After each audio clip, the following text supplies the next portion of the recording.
आज काय स्पेशलमध्ये मी रुपाली तुमच्या सगळ्यांचं स्वागत करत आहे. तर आज आपण मस्त अशी हॉटेलसारखी मिळते अशी चिकन दम बिर्याणी करणार आहोत. अगदी चमचमीत, झणझणीत, अगदी घरगुती साहित्यात. तर चला आपण रेसिपीला सुरुवात करूया.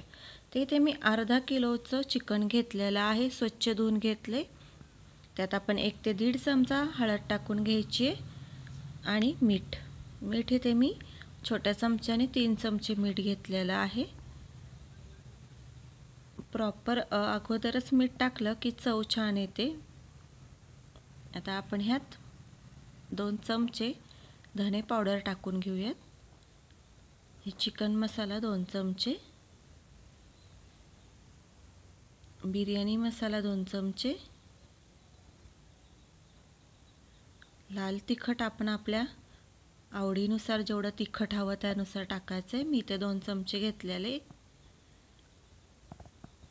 1 लिंबाचा रस.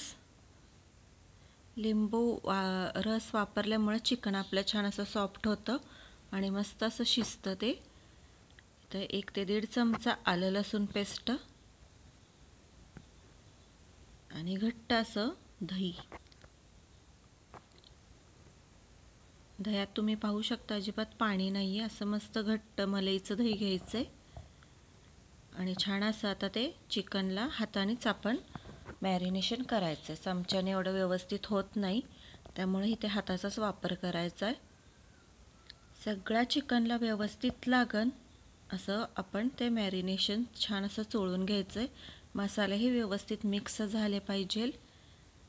आणि इथे आपण जे कांदा तळून राहिलेलं तेल आहे ते 2 चमचे वापरणार आहोत, ते घालून घ्यायचं आहे. इथे मी पुदिना आणि कोथिंबीर बारीक वाटून चिरून ठेवली ती घालू. आणि आता हे पण छान असं मिक्स करून घ्यायचं आहे. छान हाताने चोळायचं आहे म्हणजे ते छान असं सर्व चिकनला मॅरिनेशन झालं पाहिजे. तर मी त्या साईडला एका गॅसवर कोळसाही गरम करण्यासाठी ठेवले. आपण मस्त असं चिकनला आता स्मोक द्यायचा आहे. तर इथे मध्य आपण एक वाटी ठेवूयात आणि जो आपला कोळसा गरम झाला आहे तो ह्या वाटीत ठेवायचा आहे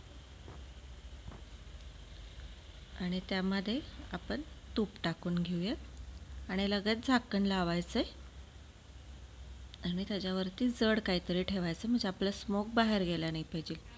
तर इथे मी बासमती अख्खा तांदूळ घेतला आहे, जुना आहे हा. तो आपण अर्ध्या तासासाठी भिजत ठेवूयात. आता एक ते अर्ध्या तासानंतर इथे मी 2 ते 2.5 लिटर पाणी ठेवलेलं आहे. हे खडे मसाले घेतलेले आहेत. आता हे खडे मसाले पाणी उकळलं की आपण हे त्यात टाकणार आहोत. इथे मी त्याच बारीक चमच्याने इथे मी 6 चमचे मीठ टाकले. तुमचा जर पोहे खायचा चमचा असेल तर तुम्ही 3 चमचे मीठ वापरू शकता. तर मीठ घालून घेतले आपण ह्या पाण्यात आणि हे खडे मसाले घालायचे. आता इथे मी 4-5 हिरव्या मिरच्या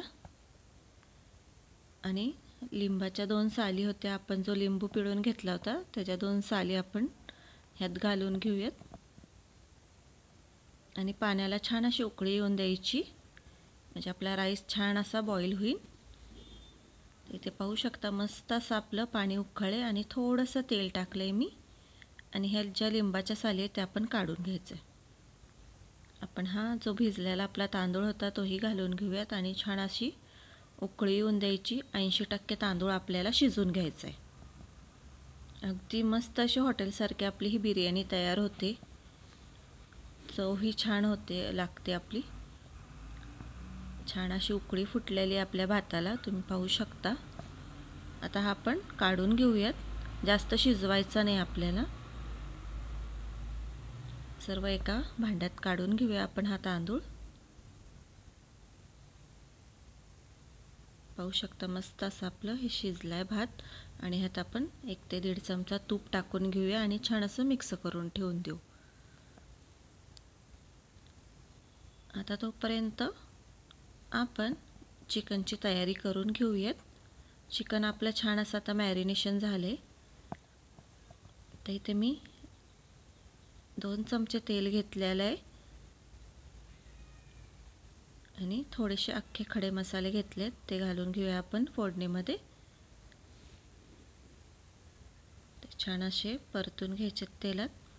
आणि इथे मी मध्यम आकाराचे 4 कांदे घेतले होते, तेही छान आता परतून घ्यायचे तेलामध्ये. इथे कांदा छान असा परतलाय आणि 2 टोमॅटोची प्युरी करून घेतली. आता हे छान असं आपण ह्यातलं पाणी सुकण टोमॅटोचं पूर्ण आणि तेल सुटेल इथपर्यंत आपण ते फ्राय करून घ्यायचं. आणि इथे आपलं चिकनही छान मॅरिनेशन झाले.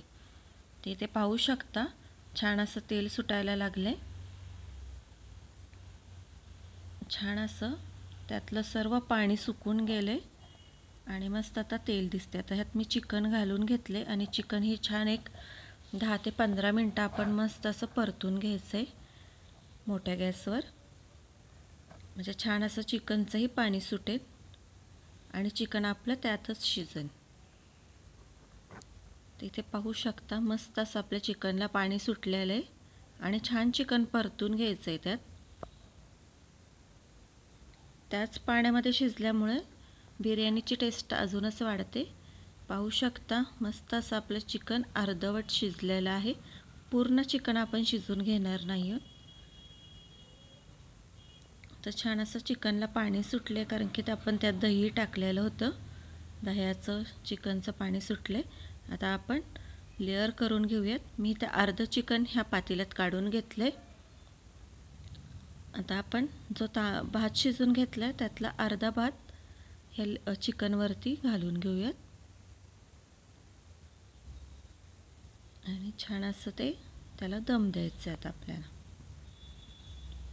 आता त्यावरती आपण जो पुदिना आणि कोथिंबीर बारीक चिरून घेतलेली ती घालून घ्यायची.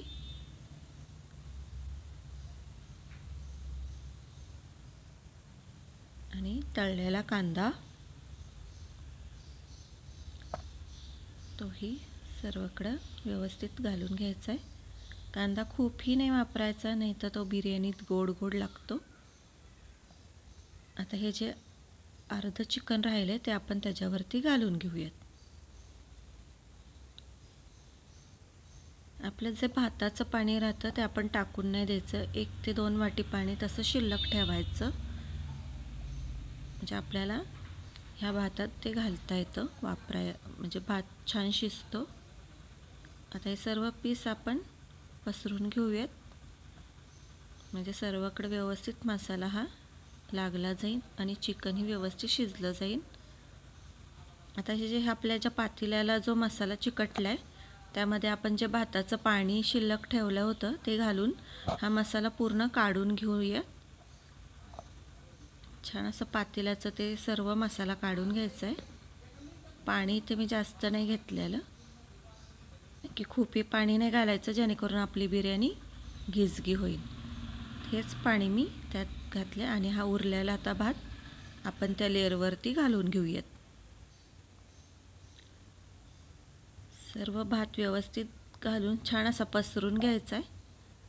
आणि तुम्ही पाहू शकता मस्त असा सुटसुटीत झालेला आहे.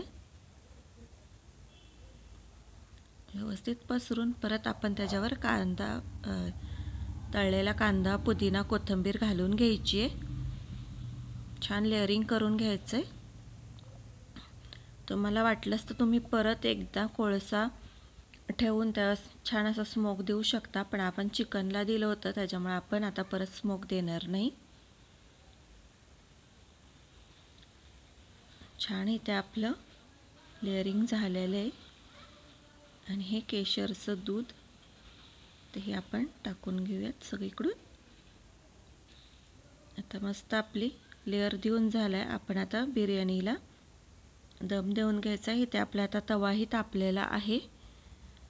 5 मिनटं आपण फुल गॅसवर ठेवणार आहोत आणि बाकीचे 20 मिनटं बारीक गॅसवर ठेवायचं आहे. त्याच्यावर झाकण ठेवून आपण काहीतरी जड वस्तू ठेवूयात. 15 ते 20 मिनटानंतर पाहू शकता बिर्याणी आपली तयार आहे. आता आपण पाहूया ती कशी झाली. तुम्ही पाहू शकता सगळा तांदूळ आपला मस्त असा सुटसुटीत आणि कुठेही पाणी असं जास्त झालेलं नाही. मस्त अगदी हॉटेल स्टाईल बिर्याणी आपली तयार आहे. पाहू शकता प्रत्येक दाणा असा वेगवेगळा झालाय आणि चिकन ही छान असं शिजलेलं आहे. अगदी सॉफ्ट झालंय आपलं चिकन. एकदा नक्की ही बिर्याणी करून पहा. खूप छान, अगदी सोप्या पद्धतीने, अगदी हॉटेल स्टाईल आहे. तुम्हाला जर ही रेसिपी आवडली असेल तर चॅनलला लाईक, शेअर आणि सबस्क्राईब करा. धन्यवाद.